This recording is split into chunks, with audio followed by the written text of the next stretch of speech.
Ikhwati al-ahibba, jamaah yang semoga senantiasa dirahmati Allah Subhanahu wa taala.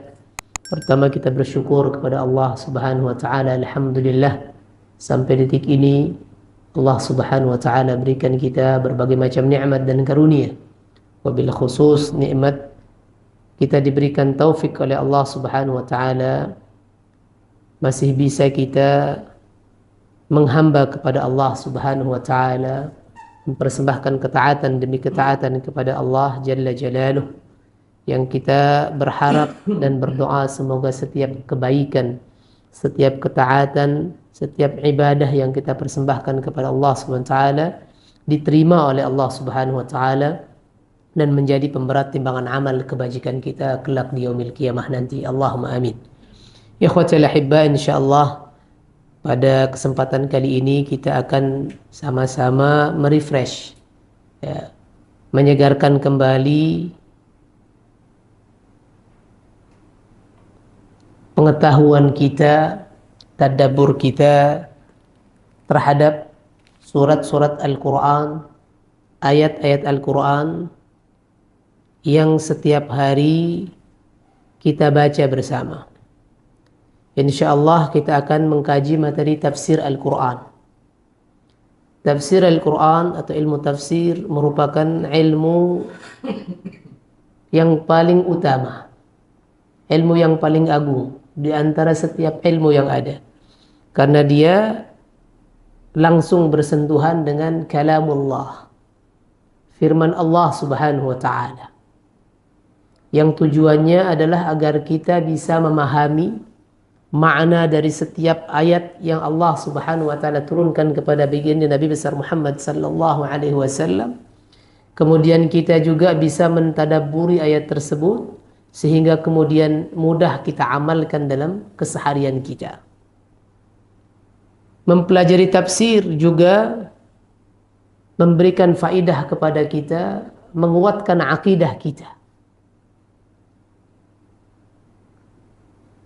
Tafsir, pemahaman terhadap makna-makna ayat Al-Quran akan membuat akidah kita makin kuat. Penghambaan kita kepada Allah Subhanahu wa ta'ala makin intens, karena kita bisa kemudian memahami setiap makna dari ayat-ayat yang disampaikan, yang diturunkan oleh Allah Subhanahu wa ta'ala dalam Al-Quran. Sehingga ilmu tafsir merupakan ilmu yang paling utama untuk kita pelajari. Kata Nabi SAW, khairukum man ta'allama al-Qur'ana wa 'allamah. Sebaik-baik kalian adalah orang yang belajar Al-Quran kemudian dia mengajarkannya. Salah satu di antara belajar Al-Quran tidak hanya kemudian kita mempelajari bagaimana cara membaca Al-Quran, tapi belajar Al-Quran juga termasuk di dalamnya kita mengkaji makna daripada ayat-ayat Al-Quran, sehingga kita faham, kemudian kita bisa mentadabburi Al-Quran itu sendiri dan kita bisa mengamalkan Al-Quran dalam keseharian kita.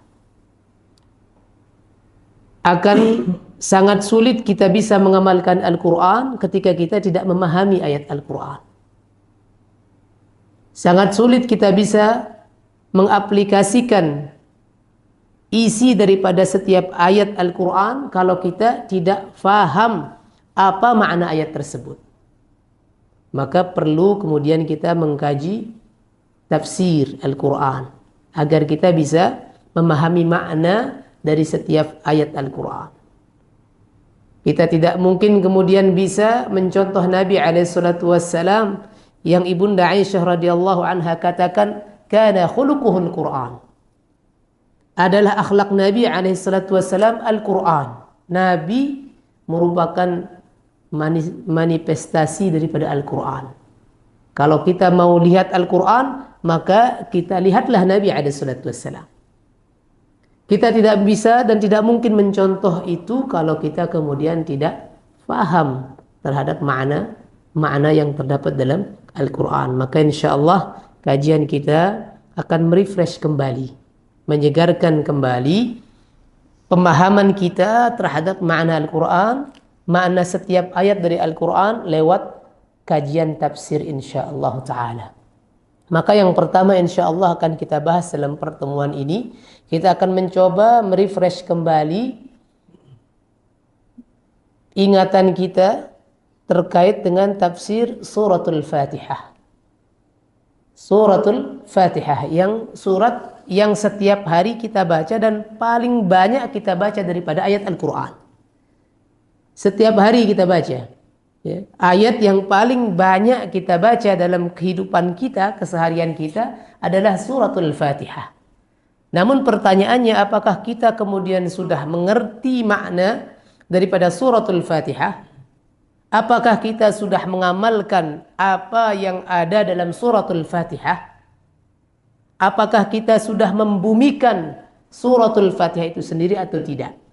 Padahal setiap hari kita membaca suratul Fatihah. Ini kita akan selami sedikit, akan kita kaji sedikit, dan kita segarkan kembali ingatan kita. Mungkin di antara para jamaah insyaallah sudah ada dan sudah pernah mempelajari, mengkaji suratul Fatihah. Maka insyaallah pertemuan ini kita akan refresh kembali. Kita akan segarkan dan mudah-mudahan kemudian akan menambah semangat kita, motivasi kita untuk kemudian bersegera mentadabburinya dan bersegera untuk mengamalkan isi daripada suratul Fatihah ini. A'udzu billahi minasyaitonir rajim. Bismillahirrahmanirrahim. Alhamdulillahi rabbil alamin. Ar-Rahmanir Rahim. Maliki yaumiddin. Iyyaka na'budu wa iyyaka nasta'in. Ihdinas siratal mustaqim, siratal ladzina an'amta 'alaihim ghairil maghdubi 'alaihim waladdallin. Suratul Fatihah adalah satu surat yang mungkin pendek, 7 ayat saja. Sab'ul Mathani, 7 ayat. Dia merupakan surah Makkiyah. Jumhurul ulama, mayoritas ulama mengatakan dia suratul Makkiyah. Meskipun ada kemudian di antara para ulama yang mengatakan dia adalah surat Makkiyah dan Madaniyah. Bahkan ada sebagian mereka mengatakan sekali turun di Makkah, kemudian sekali lagi turun di Madinah. Bahkan sampai ada juga yang mengatakan bahwa suratul Fatihah itu sebagian turun di Makkah, sebagian lagi turun di Madinah. Banyak sekali pendapat para ulama menyangkut hal tersebut. Namun yang masyhur dan juga lebih kuat pendapatnya bahwa suratul Fatihah ini merupakan surah Makkiyah. Dia terdiri dari 7 ayat saja. Yang dimulai dari Bismillahirrahmanirrahim, yang insyaallah nanti sebelum kita akan selami satu persatu ayatnya, ini gambaran umum terkait dengan suratul Fatihah. Ya, suratul Fatihah ini yang paling masyhur kita kenal namanya, suratul Fatihah. Bahkan para ulama ada yang mengatakan dia ada 12 nama. Ada juga yang sampai kemudian mengatakan lebih daripada 20 namanya suratul Fatihah. Yang sering kita kenal satu suratul Fatihah, apalagi? Kedua. Lupa ini pura-pura apa gimana nih? Apalagi Umul Kitab. Apalagi? Sab'ul Mathani. Nah, seringan Sab'ul Mathani, baru 3. Apa lagi? Apa lagi? Nah, ini tawaduk semua kayaknya. Yang keempat apa lagi? Sering pernah mendengar suratul Fatihah disebut dengan As-Salah. Surah As-Salah. Karena dia dipakai setiap salat, harus dia menjadi rukun salat. As-Salah. Kalau Al-Fatihah sudah sering kita dengar. Bahkan ada yang sering mendengar dinamakan juga dengan surat Ar-Ruqyah, Al-Wafiyah, Al-Kafiyah, banyak namanya. Bahkan disebut juga dengan surat Al-Asas. Ini suratul Fatihah banyak sekali. Para ulama sekali lagi sampai ada yang mengatakan bahwa namanya ada yang 12, ada juga yang mengatakan sampai 20 sekian namanya. Suratul Fatihah. Ya, yang menunjukkan tentang betapa agungnya suratul Fatihah ini. Yang dikatakan oleh para ulama bahwa suratul Fatihah ini bahkan disebut dengan Al-Kafiyah tadi karena mencakup semua isi daripada Al-Quran. Semua yang ada dalam Al-Quran seakan-akan itu disingkat atau disimpulkan melalui suratul Fatihah. Dia meskipun hanya 7 ayatnya, tapi cakupannya ini mencakup keseluruhan daripada isi Al-Quran terkait dengan akidah, terkait dengan akidah, terkait dengan muamalah, terkait semua yang ada dalam Al-Quran itu disimpulkan melalui suratul Fatihah ini. Nah, ini suratul Fatihah yang kata-katanya, kata-kata yang ada dalam suratul Fatihah itu berjumlah sekitar 25 kata. Ini diinikan oleh para ulama kita. Hurufnya itu, huruf dalam suratul Fatihah itu terdapat kurang lebih 113 huruf. Suratul Fatihah 113 huruf. Ini suratul Fatihah. Kalau 113 huruf Al-Fatihah saja dikalikan 10 kira-kira berapa? Hah? Ya. 1000. Nah, itu kalau kita membaca suratul Fatihah pahalanya 1300 pahala sudah kita dapatkan karena membaca Al-Quran setiap huruf itu diberikan 10 kebaikan oleh Allah Subhanahu wa taala. Bahkan bisa dilipat gandakan sampai dengan 700 kali lipat. Ini yang minimum saja sudah dapat kita. Maka pelajaran pentingnya adalah bagaimana kemudian kita bisa memprioritaskan baca Al-Quran dalam keseharian kita. Jangan seringnya baca Quran meskipun nggak ada Quran sekarang tapi baca Al-Quran ini harus merupakan hal yang harus diprioritaskan. Pahalanya luar biasa. Setiap huruf itu likulli harfin hasanah wal hasanatu bi asyri amsalihha. Ini yang pertama. Kemudian yang kedua, kita masuk sedikit kepada suratul Fatihah. Suratul Fatihah ini banyak sekali fadilah-fadilah yang berkaitan dengan suratul Fatihah. Namun insyaallah kita mungkin sudah banyak membaca juga dan sudah mengetahui. Kita langsung masuk kepada kajian dalam suratul Fatihah dari setiap ayat suratul Fatihah ini. Ayat yang pertama Allah Subhanahu wa taala berfirman dan memulai ayat ini dengan kalimat Bismillahirrahmanirrahim. Kalau terjemahan bahasa Indonesianya dengan menyebut nama Allah yang Maha Pengasih lagi Maha Penyayang. Ini terjemahan bahasa Indonesianya. Kalau kita masuk sedikit ke dalam makna yang tersirat di dalamnya, karena huruf ba di situ adalah maknanya isti'anah, memohon pertolongan, maka seakan-akan kita ketika mengawali bacaan kita dengan Bismillahirrahmanirrahim, maka seakan-akan kita mengatakan saya mulai bacaan saya ini dengan memohon pertolongan kepada Allah, dengan menyebut nama Allah yang Maha Rahman dan Rahim. Ini secara letterlek bahasanya, makna secara detail.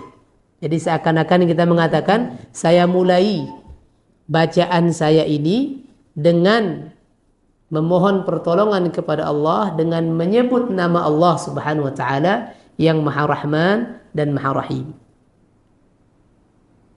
Kemudian berikutnya luar biasanya di susunan ayat ini, yang pertama Allah Subhanahu wa taala mengenalkan zatnya dengan nama yang paling mulia, yaitu dengan nama Allah. Jadi kalau kita mengenal Asmaul Husna, semua nama-nama dan sifat-sifat Allah Subhanahu wa taala yang mulia itu mengacu kepada satu nama, yaitu Allah. Itu tercakup semua makna di lafaz Allah, di lafzul jalalah. Ini nama Allah yang paling mulia, yang nama ini kemudian mencakup seluruh nama-nama dan sifat-sifat Allah Subhanahu wa taala yang mulia. Kemudian Allah Subhanahu wa taala pertegas kembali dengan mengatakan Ar-Rahman. Allah yang Maha Rahman, yang banyak sekali katsirur rahmah, ya, yang Allah Subhanahu wa taala, sayangnya Allah Subhanahu wa taala itu tidak terbilang, tidak kenal siapa saja. Setiap makhluk yang Allah Subhanahu wa taala ciptakan itu diberikan sayang oleh Allah Subhanahu wa taala. Ya, maha penyayang apa maha pengasih nih? Ar-Rahman. Pengasih ya. Jadi semua makhluk yang Allah Subhanahu wa taala diciptakan itu dikasihi sama Allah Subhanahu wa taala. Hatta orang-orang yang mensekutukan Allah Subhanahu wa taala, sampai orang kafir pun. Jadi sifat Rahman ini adalah bentuk kasih Allah Subhanahu wa taala yang diberikan kepada semua makhluknya. Makanya kalau kita lihat, hatta orang kafir dapat rizki, bahkan kaya-kaya mereka. Nah, Allah kasih. Semua makhluk-makhluk Allah Subhanahu wa taala diberikan oleh Allah Subhanahu wa taala, dikasihi oleh Allah Subhanahu wa taala. Namun kemudian Ar-Rahim merupakan sifat Allah Subhanahu wa taala, Maha penyayang Allah Subhanahu wa taala, yang sayangnya ini hanya dikhususkan bagi orang-orang yang mukmin saja, yang beriman kepada Allah Subhanahu wa taala. Kalau orang yang dikasihi belum tentu disayangi, ya. Orang yang dikasih belum tentu disayang, tapi orang yang disayang sudah pasti akan dikasih. Nah, ini orang mukmin itu jangan khawatir sebagai seorang mukmin akan mendapatkan sayangnya Allah Subhanahu wa taala, berikut akan mendapatkan kasihnya Allah SWT. Sehingga nggak usah khawatir kita kalau kita amalkan dalam keseharian kita masukkan ke dalam keseharian kita ini. Ayat ini menekankan bahwasanya kita harus senantiasa tetap menjaga keimanan kepada Allah Subhanahu wa taala kalau ingin mendapatkan rahmat Allah Subhanahu wa taala berupa pemberian rizki misalkan, atau materi kehidupan dunia. Itu kuncinya satu, dekat sama Allah, beriman betul-betul taat kepada Allah, maka akan diberikan apapun yang kita butuhkan oleh Allah Subhanahu wa taala. Jadi jangan khawatir tentang rizki, tentang materi, tentang kehidupan dunia. Selama kita tunduk taat kepada Allah, maka Allah Subhanahu wa taala akan memberikan bukan hanya sayangnya saja, tapi rahimnya, kasihnya Allah SWT pun akan diberikan kepada kita. Bahkan Allah Subhanahu wa taala tegaskan dalam Al-Quran bahwasanya Allah Subhanahu wa taala akan mewariskan bumi ini kepada orang-orang yang saleh. Allah Subhanahu wa taala, kami kata Allah akan mewariskan bumi ini kepada orang-orang yang saleh. Jadi tidak usah khawatir kalau kita mau mengejar materi. Nah, jangan lupakan Allah Subhanahu wa taala. Tetap koridor taat kepada Allah, jadi orang beriman pasti disayang oleh Allah dan pasti mendapatkan kasih oleh Allah dari Allah Subhanahu wa taala. Ini Ar-Rahman Ar-Rahim. Ar-Rahman yang umum, sifat pengasihnya Allah Subhanahu wa taala akan diberikan kepada semua makhluk yang Allah Subhanahu wa taala ciptakan, bahkan orang kafir sekalipun akan mendapatkan kasihnya Allah Subhanahu wa taala.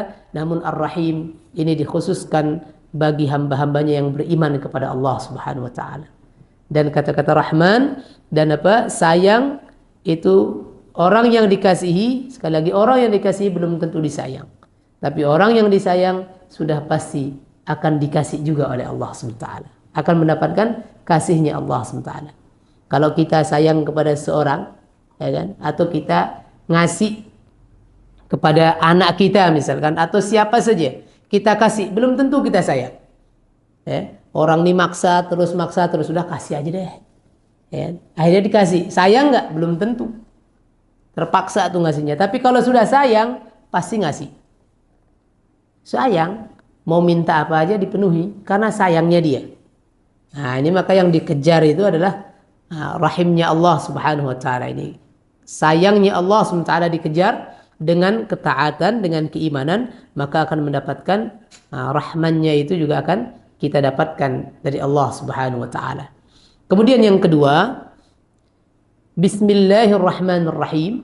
Ini mengajarkan kepada kita bahwasanya aplikasi dalam keseharian kita, bahwasanya kita diajarkan di sini agar senantiasa memulai setiap aktivitas kebaikan kita itu dengan menyebut nama Allah Subhanahu wa taala. Jadi apapun yang kita kerjakan daripada kebaikan-kebaikan, hendaknya kemudian memulainya dengan mengucapkan bismillah, dengan menyebut nama Allah Subhanahu wa taala, memohon pertolongan kepada Allah dengan menyebutkan namanya yang paling mulia, yaitu Allah Subhanahu wa taala. Ini pelajaran penting.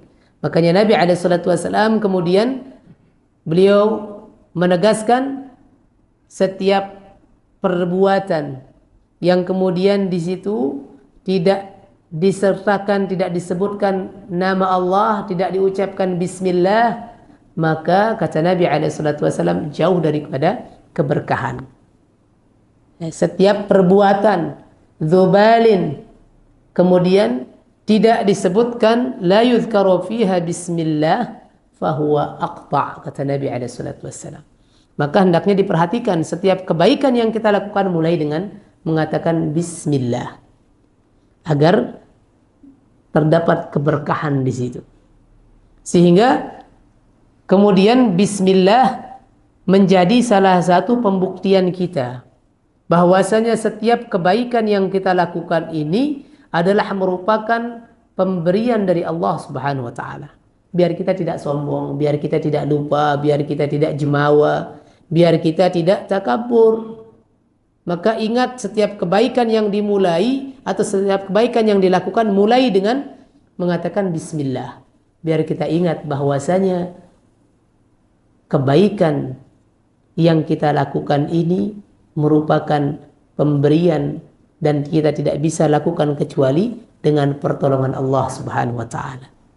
Jadi insya Allah ketika kita memulai setiap aktivitas kebaikan kita dengan mengucapkan bismillah, insya Allah tidak akan ada kemudian sifat sombong, takabur, merendahkan orang lain, kemudian jumawa, ujub, membanggakan diri dan lain sebagainya. Radhailul akhlaq itu akan tersingkir dengan satu ucapan yang mulia, yaitu penegasan kita dengan mengucapkan bismillah dari setiap amal kebaikan yang kita lakukan. Ini jangan pernah disepelekan. Amal kebaikan apapun yang kita lakukan itu mulai dengan mengucapkan bismillah, agar ada keberkahan di dalamnya.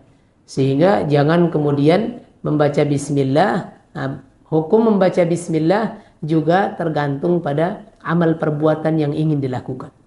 Kalau kebaikan, maka itu disunnahkan kita untuk memulainya dengan bismillah. Sangat dianjurkan. Ya, sangat dianjurkan. Bahkan kalau kita tidak sebutkan bismillah, tidak mulai dengan bismillah, kata Nabi tadi, itu akan jauh dari rahmat Allah Subhanahu wa taala. Tapi kemudian ketika kita juga melakukan sesuatu yang haram, maka haram pula kita mengatakan apa? Mengucapkan bismillah. Mau mencuri biar berkah curiannya, bismillah, jangan. Haram mengucapkan bismillah di situ. Begitu juga ketika kita mau melakukan sesuatu yang makruh, maka hukum membaca bismillah makruh di situ. Bacaan bismillah maka hukumnya tergantung pada perbuatan yang kita ingin lakukan. Jangan kemudian dipukul rata. Biar apa? Mau minum khamar, biar khamarnya berkah, katanya baca bismillah, yang nggak bisa. Haram baca bismillah pada perbuatan-perbuatan yang haram. Ya, seakan-akan kita menghina Allah Subhanahu wa taala. Ya, menista Allah Subhanahu wa taala. Padahal bismillah merupakan bentuk penghambaan kita, permohonan pertolongan kita kepada Allah Subhanahu wa taala. Ini yang pertama. Kemudian selanjutnya Allah Subhanahu wa taala menyampaikan di ayat yang kedua dengan mengucapkan alhamdulillahi rabbil alamin. Segala puji bagi Allah Subhanahu wa taala, Rabb, Tuhan semesta alam.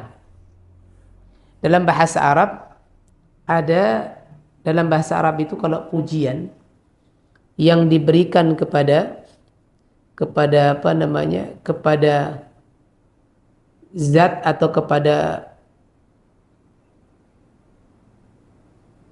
yang apa bentuknya a'yan, kepada yang akil. Nah, ini disebut dengan kata-kata hamd. Ya, kepada sesuatu. Tapi kalau kemudian pujiannya, sanjungannya itu diberikan kepada sesuatu yang tidak hidup, maka itu dikatakan oleh orang Arab sebagai madah. Dia mengatakan madaha, bukan hamida. Kalau hamida, alhamdu, itu diberikan, diucapkan oleh orang Arab itu untuk memuji sesuatu yang hidup. Ya, yang hidup. Kalau jamad atau sesuatu yang tidak hidup, itu mereka menggunakan pujiannya dengan kata-kata madah. Sehingga makna daripada alhamdu itu merupakan pujian, ya, pujian, sanjungan atas nikmat-nikmat yang diberikan oleh Allah Subhanahu wa taala, yang disertai dengan kecintaan, ya, rasa cinta dan rasa pengagungan kepada Allah Subhanahu wa taala. Jadi hamd itu tidak keluar dari lisan kita melainkan dengan kesungguhan hati, nah, diucapkan dengan kesungguhan hati, pengakuan terhadap nikmat yang Allah berikan secara keseluruhan, nikmat ataupun tidak kita pandang nikmat, ya. Atas semua pemberian Allah Subhanahu wa taala yang kita rasakan itu merupakan nikmat ataupun kita tidak rasakan nikmat. Semua ketentuan Allah Subhanahu wa taala yang terjadi. Jadi pujian, sanjungan yang kita berikan kepada Allah Subhanahu wa taala karena nikmat yang diberikan menurut kita atau bukan nikmat menurut kita, disertai dengan apa? Bentuk pengagungan dan mahabbah kepada Allah SWT.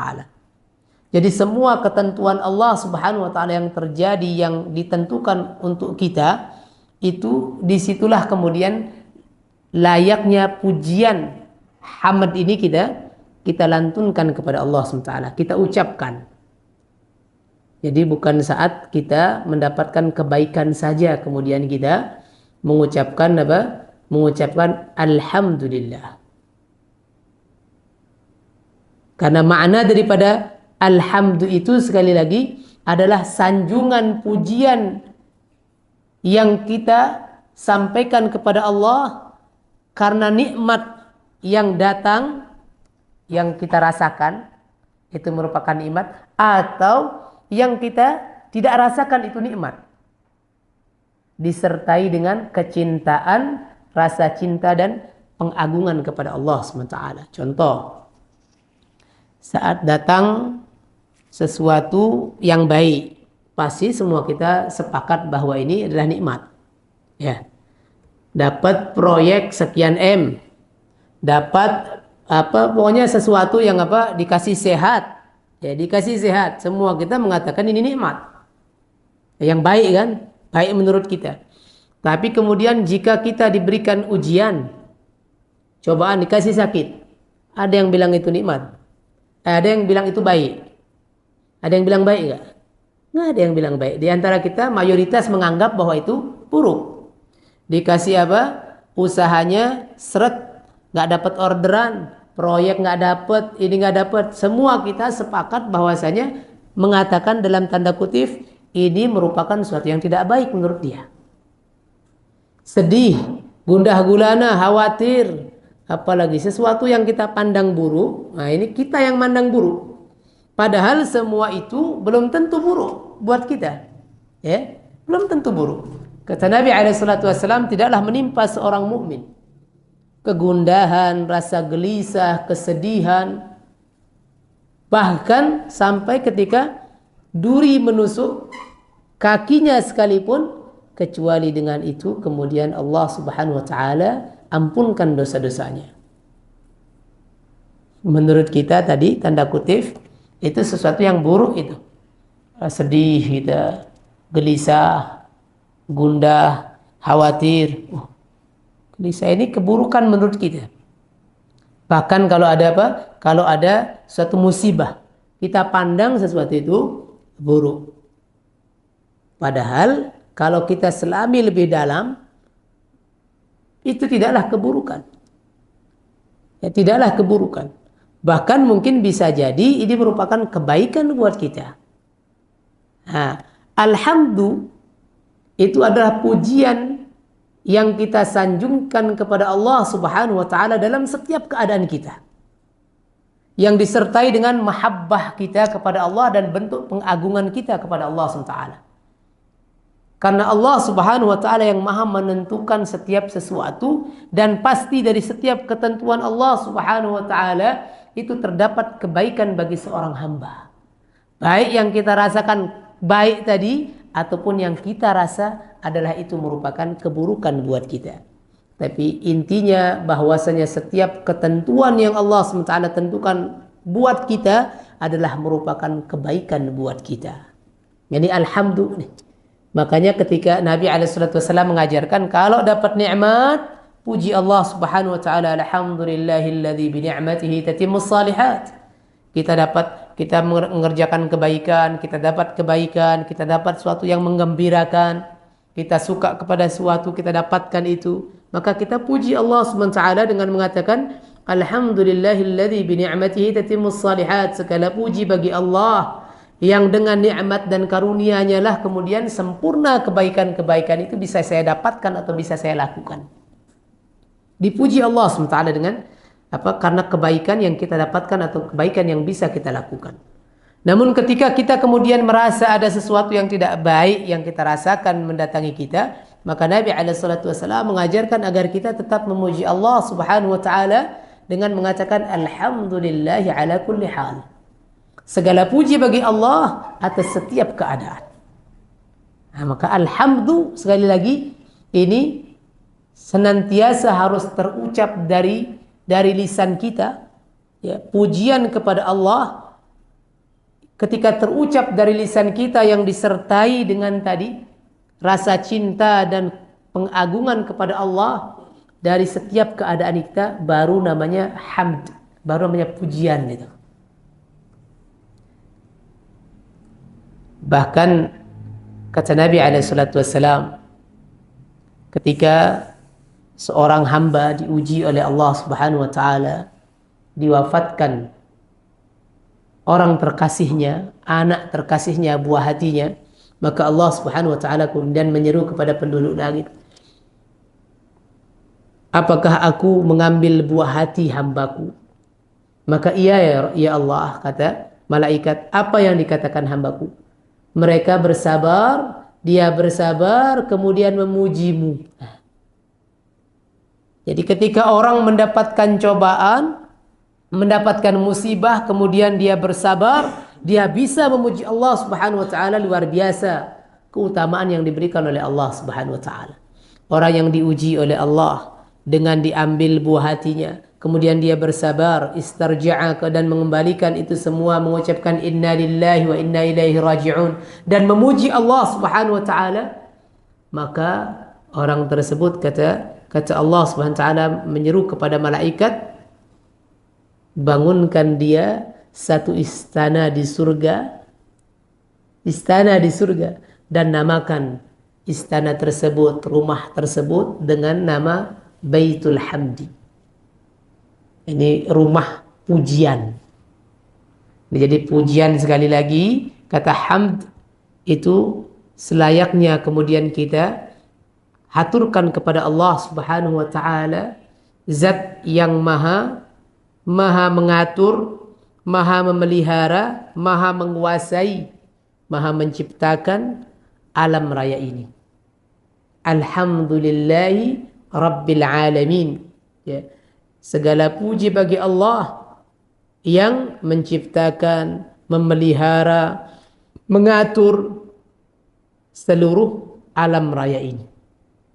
Sehingga ketika kita kemudian mengucapkan Alhamdulillahi Rabbil Alamin, harus kemudian masuk ke dalam dada kita keyakinan bahwasanya dialah Allah satu-satunya zat yang maha mencipta dan maha memelihara serta maha mengatur kita dan semua yang ada di bumi ataupun di langit. Al-alamin itu mencakup kepada as-samawati wal ard.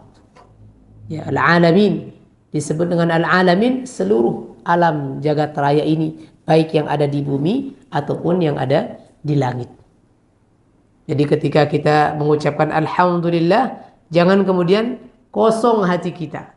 Nah, ini tadabbur masuk karena kita sudah tahu makna daripada ayat ini, maka harus masuk keyakinan di situ, akidah yang kuat bahwasanya yang aku puji ini adalah zat yang menciptakanku dan memelihara serta mengatur segala kehidupan.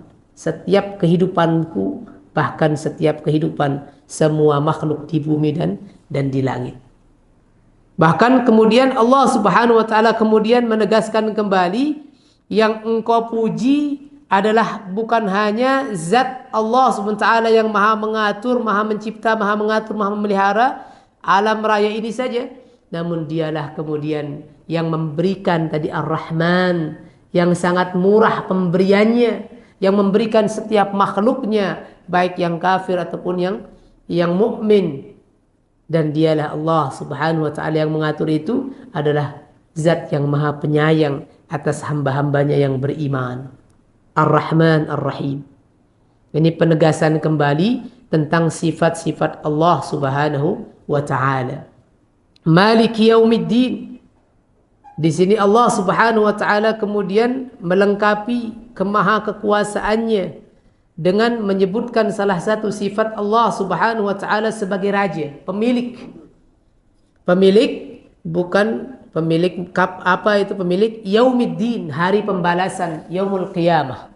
Sehingga nanti ikhwatul iman, jamaah semuanya, bahwasanya yang berkuasa satu-satunya raja pada hari kiamat nanti adalah Allah Subhanahu wa taala. Maha kuasa, Malik, yang memiliki, Malik yang menguasai, Malik raja. Raja bukan hanya tadi disebutkan Rabbil Alamin, sekarang disebutkan sisi aspek kalaupun kita nanti ada kehidupan akhirat, raja kita di akhirat itu juga adalah Allah Subhanahu wa taala.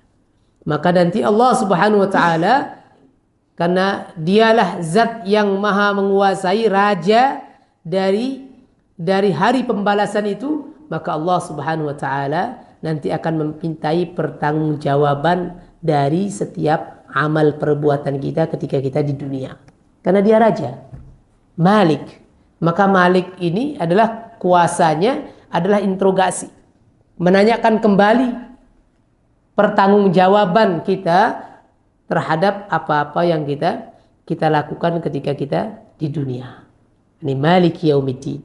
Maka jangan kemudian coba-coba ketika kita sudah kembali ke kampung akhiratnya Allah Subhanahu wa taala, maka di situ tidak lagi kemudian berlaku hukum dunia. Yang berlaku adalah hukumnya Allah Subhanahu wa taala. Di dunia mungkin kita bisa lobby sana sini, bisa kita manipulasi ya, hukumnya, tapi di akhiratnya Allah Subhanahu wa taala, zat yang memutuskan, menguasai, yang mengadili pada hari itu adalah dialah Allah Subhanahu wa taala. Jadi tidak lagi kita bisa kemudian kucing-kucingan.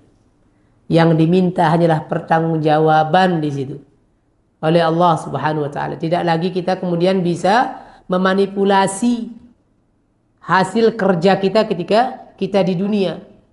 Karena al-yaum kata Allah, nakhtimu ala afwahihim wa tukallimuna aydihim wa tashhadu arjuluhum bima kanu yaksibun. Karena di situ mulut kita sudah tidak lagi kemudian bisa berkata-kata manis, membuat alasan, mencari alibi, memanipulasi, nggak bisa. Al-yauma nakhtimu ala afwahihim.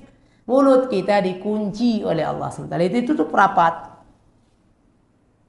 Wa tukallimuna aydihim. Bahkan yang dikasih kesempatan untuk ngomong, berbicara adalah tangan-tangan kita saat ini. Allah kasih kuasa tangan kita nanti di hari tersebut untuk berbicara. Wa tashhadu arjuluhum, bahkan kaki kita diminta untuk menjadi saksi oleh Allah Subhanahu wa taala di hari tersebut. Kenapa kok bisa? Di dunia nggak ada itu. Tapi kenapa kemudian di akhirat bisa? Maliki yaumiddin. Sudah kekuasaan Allah yang berbicara. Allah yang jadi raja pada saat itu. Allah yang menjadi orang yang paling zat yang paling berkuasa, sehingga kemudian apapun kehendak Allah Subhanahu wa taala akan terjadi di saat tersebut. Tangan, kaki yang kemudian tadinya diam hanya nurut saja terhadap apa yang kita perintahkan, saat itu kemudian dia hanya bisa bersaksi, memberikan keterangan, bahkan tangan kita berbicara. Kalau kita sekarang pikirkan kok bisa, ya tidak ada kok bisa. Maliki yaumiddin. Itu kuasa Allah Subhanahu wa taala. Raja yang maha berkuasa pada saat itu adalah Allah Subhanahu wa taala. Maka tidak ada lagi kemudian kok bisa. Allah, kuasa Allah Subhanahu wa taala. Kemudian berikutnya, iyyaka na'budu wa iyyaka nasta'in. Di situ Allah Subhanahu wa taala kemudian menegaskan, ini menjadi ikrar kita bahwasanya kita hanya menghamba dan memohon pertolongan itu kepada Allah Subhanahu wa taala. Ini bentuk ikrar kita. Ya, bentuk ikrar kita kepada Allah Subhanahu wa taala bahwasanya kita ini adalah hamba-hambanya yang tidak akan pernah beribadah kecuali kepada Allah. Dan hamba-hambanya yang tidak akan pernah meminta pertolongan kecuali kepada Allah Subhanahu wa taala. Maka ikhwatal iman, dari beberapa ayat ini, maka kemudian kita kalau kita perhatikan seakan-akan dari beberapa ayat ini, seakan-akan Allah Subhanahu wa taala kemudian mengatakan, kalau kita lihat, alhamdulillah rabbil alamin ar-rahmanir rahim maliki yaumiddin. Ini kalau kita tadabburi sedikit, seakan-akan Allah Subhanahu wa taala mengatakan, wahai hamba-hambaku, ketika kalian memujiku dan mengagungkanku, ya, dengan kesempurnaan zatku dan sifat-sifatku, maka pujilah aku. Alhamdulillahi rabbil alamin. Maka pujilah aku, dan sesungguhnya akulah Allah Subhanahu wa taala. Ini alhamdulillahi rabbil alamin. Seakan-akan Allah Subhanahu wa taala mengatakan, wahai hamba-hambaku, ketika kalian ingin memberikan sanjungan dan pengagungan kepadaku dengan kesempurnaan zat dan sifatku, maka sanjunglah, pujilah aku Allah. Maka pujilah aku, karena sungguhnya akulah Allah Subhanahu wa taala yang memiliki dan berhak untuk disanjung, yang memiliki semua sifat-sifat dan nama-nama yang mulia. Dan ketika kemudian engkau memujiku, ketika mendapatkan kebaikan, ya, kebaikan dari pengaturanku, dari penciptaanku, pemeliharaanku terhadap hamba-hambaku, ya, terhadap semua ciptaanku, maka inilah aku Rabbul Alamin. Maka inilah aku adalah pencipta, pemelihara dan pengatur semua alam raya dan jagat raya ini. Dan jika kalian ingin jika kalian mengharapkan kebaikan-kebaikanku di saat-saat yang akan datang, di masa-masa yang akan datang, maka inilah aku Ar-Rahman, kata Allah Subhanahu wa taala. Jadi ketika kita memuji Allah Subhanahu wa taala, Allah katakan, pujilah aku, karena sungguh aku adalah zat yang maha sempurna, Allah yang memiliki sifat-sifat yang mulia dan nama-nama yang agung. Jika kalian kemudian ingin memberikan kebaikan, ya, ingin mempersembahkan ketaatan, kebaikan, karena ya, pengaturanku, penciptaanku dan pengaturanku yang rapi, maka pujilah aku, karena sungguh aku, kata Allah Subhanahu wa taala, Rabbul Alamin. Dan jika kalian menginginkan kebaikan terhadap masa-masa yang akan datang kalian, pujilah aku, kata Allah Subhanahu wa taala, karena sungguhnya aku adalah Ar-Rahman Ar-Rahim. Dan jika kalian takut kepadaku, maka sungguh aku adalah merupakan zat yang menguasai dan raja dari hari pembalasan. Ini apa makna daripada, ya, salah satu makna daripada Alhamdulillahirabbil alamin Ar-Rahmanir Rahim Maliki Yaumiddin.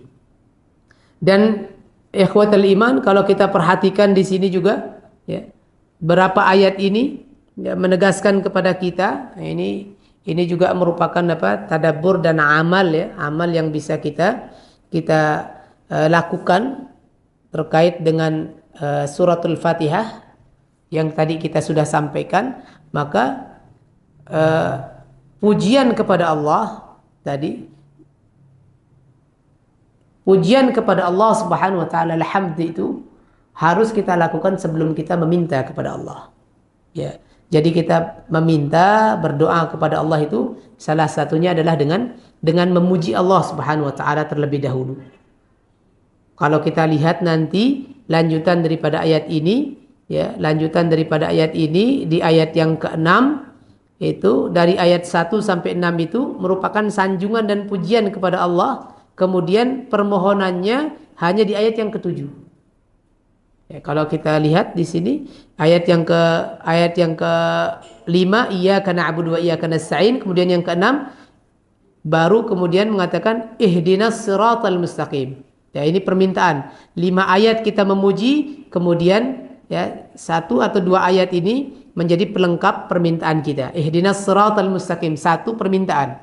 Ya, tunjukilah kami jalan yang lurus, yaitu jalannya orang-orang yang telah Engkau berikan nikmat kepada mereka, yaitu para nabi, para syuhada, salihin, ya, itu yang apa, para siddiqin, itu merupakan orang-orang yang Allah berikan nikmat kepada mereka, dan bukan jalan orang-orang yang Engkau sesatkan daripada orang-orang Yahud, al-maghdub, Engkau murkai daripada orang-orang Yahudi, dan juga Engkau sesatkan, yaitu orang-orang, ya, yang tersesat, yaitu orang-orang Nasara. Ya, ini semua ayat ini mengisyaratkan kepada kita bahwa ketika kita ingin dikabulkan permintaan kita oleh Allah SWT, maka banyak-banyaklah puji Allah.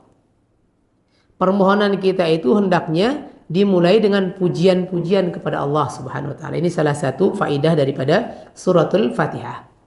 Karena dari awal sampai di ayat yang ke-5 ini bentuknya pujian saja kepada Allah Subhanahu wa taala. Ayat yang ke-6 kemudian baru meminta kepada Allah Subhanahu wa taala. Dan permintaan yang paling agung, paling utama yang harus kita minta yaitu hidayah. Ihdinas siratal mustaqim. Ini hidayah. Karena hidayah ini adalah sesuatu yang paling penting dalam kehidupan kita. Ya, hidayah, nikmat yang paling besar yang kita dapatkan adalah nikmat hidayah. Jadi ini merupakan nikmat yang harus, atau permintaan yang harus kita paling utamakan. Ini nikmat hidayah. Kemudian berikutnya juga kalau kita lihat kembali, ya, di ayat yang ke-5, iyyaka na'budu wa iyyaka nasta'in.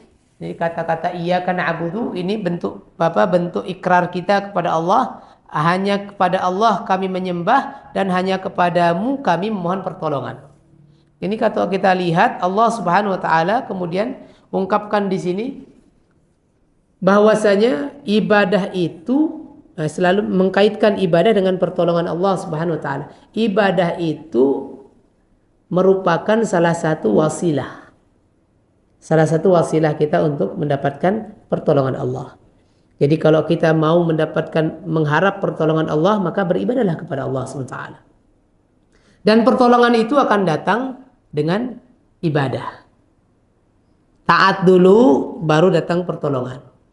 Ya. Jadi jangan kemudian dan carilah pertolongan dengan ketaatan kepada Allah Subhanahu wa taala. Sebab terbesar orang mendapatkan pertolongan Allah itu adalah dengan ibadah, berbuat taat kepada Allah. Ya. Dan jalan satu-satunya untuk mendapatkan pertolongan Allah Subhanahu wa taala adalah dengan tambah taat dan dekat kepada Allah Subhanahu wa taala. Iyyaka na'budu wa iyyaka nasta'in. Jadi untuk mendapatkan pertolongan Allah itu harus dengan ibadah.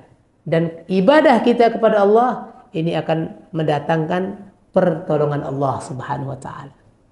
Dan kita tidak boleh kemudian ibadah dan memohon pertolongan kecuali kepada Allah Subhanahu wa taala. Kecuali pertolongan yang memang ada ranahnya di situ, mampu manusia atau makhluk melakukannya. Ya, tapi kalau makhluk kemudian tidak mampu melakukannya, maka tidak boleh kemudian memohon pertolongan itu kecuali kepada Allah Subhanahu wa taala. Dibolehkan kita memohon pertolongan kepada makhluk, kepada manusia ataupun yang lainnya pada sekedar kapasitas yang dia miliki. Kalau sudah di luar kapasitasnya, maka tidak boleh kemudian kita memohon pertolongan kecuali kepada Allah Subhanahu wa taala. Nah, ini perlu diperhatikan juga. Kemudian isyarat Allah Subhanahu wa taala kemudian mengungkapkan pada ayat ini dengan bentuk jamak. Iyyaka na'budu. Hanya kepadamu kami menyembah. Dan hanya kepadamu kami memohon pertolongan. Allah ungkapkan di sini dengan bentuk jamak. Nahnu, kami. Yang di sini juga menguatkan atau mengisyaratkan kepada kita bahwasanya jamaah itu penting. Persatuan itu adalah sesuatu yang diutamakan. Jadi kebersamaan, persatuan itu adalah merupakan hal yang harus diprioritaskan. Ya. Jangan dinomorduakan. Persatuan, kita akan bisa kemudian bangkit kalau kita bergandengan tangan dengan satu yang lainnya. Kita akan bisa menyelesaikan masalah kalau kemudian kita bergandengan tangan dengan satu yang lainnya. Bersama-sama, berjamaah. Nah, ini isyarat iyyaka na'budu wa iyyaka nasta'in. Pelajarannya adalah persatuan, ukhuwah dan kebersamaan itu adalah tolak ukur keberhasilan, kesuksesan, solusi dari setiap masalah yang kita hadapi. Jadi jangan kemudian kita bercerai-berai. Jangan bercerai-berai. Ukhuwah, persatuan itu harus diutamakan. Maka kita sebagai seorang mukmin hendaklah kemudian menjadikan persatuan ini, ya, persatuan dalam tubuh kaum muslimin ini harus menjadi perhatian yang tidak boleh kemudian kita palingkan. Nah, jangan sampai kita karena egoisme kelompok kemudian kita bercerai-berai. Ya, tidak mengindahkan persatuan. Persatuan merupakan agenda besar yang harus kita senantiasa pupuk dan rawat. Iyyaka na'budu wa iyyaka nasta'in. Ini pelajaran daripada ayat ini. Persatuan itu sangat utama. Jangan sampai kemudian kita meninggalkan persatuan, maka yang terjadi adalah perpecahan, permusuhan dan kegagalan.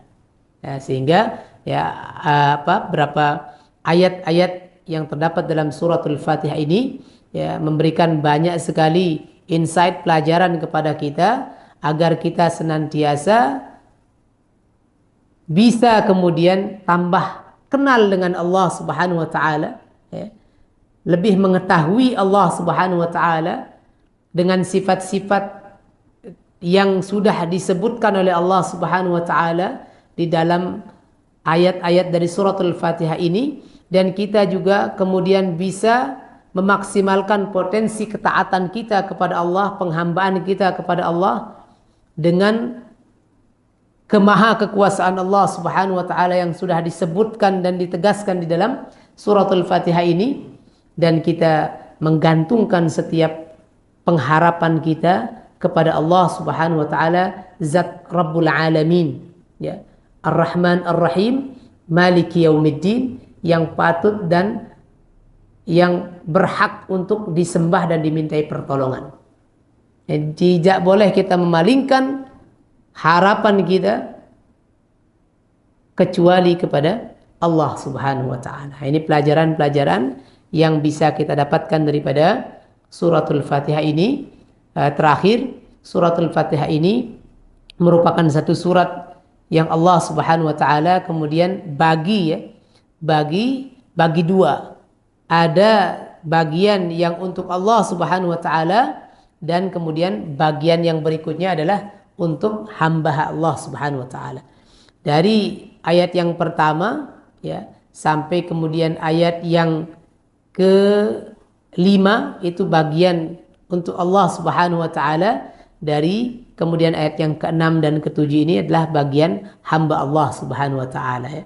Kalau kita perhatikan nanti hadis yang disampaikan oleh Nabi SAW, ketika seorang hamba membaca suratul Fatihah ini, seakan-akan hamba ini sedang berinteraksi dengan Allah Subhanahu wa taala.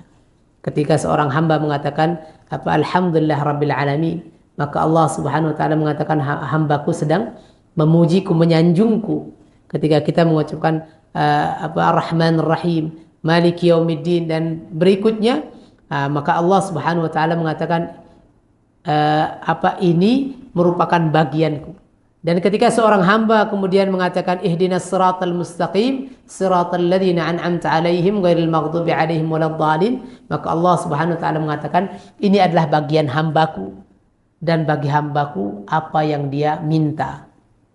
Nah, jadi yang mengisyaratkan sekali lagi bahwa setiap permintaan, setiap permohonan yang kita lantunkan kepada Allah, yang kita minta kepada Allah SWT, dengan diawali dengan pujian-pujian, ya, sebagai bentuk penghambaan kita, bentuk kedhaifan kita, kelemahan kita, itu merupakan salah satu asbab mustajabnya doa dan harapan serta cita-cita yang ingin kita raih.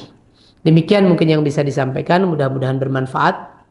Sebelum diakhiri mungkin ada 1-2 pertanyaan, ya, yang mau disampaikan, kami persilahkan.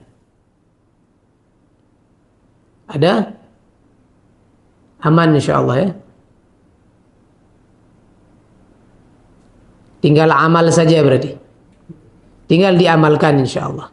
Jadi bentuk pengamalannya? Yang pertama tadi, setiap perbuatan kebaikan yang ingin kita mulai, jangan lupa mengucapkan bismillah. Apapun bismillah. Apapun bismillah. Kemudian yang kedua, senantiasa memuji Allah Subhanahu wa taala.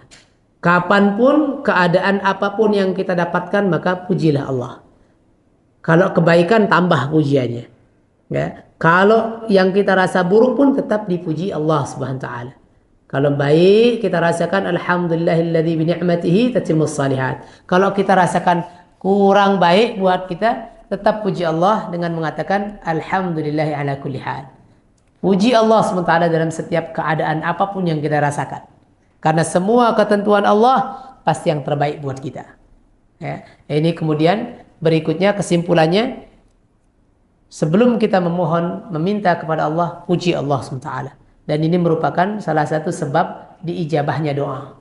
Mudah dikabul oleh Allah SWT jika permintaan kita dimulai dengan pujian-pujian kepada Allah Subhanahu wa taala.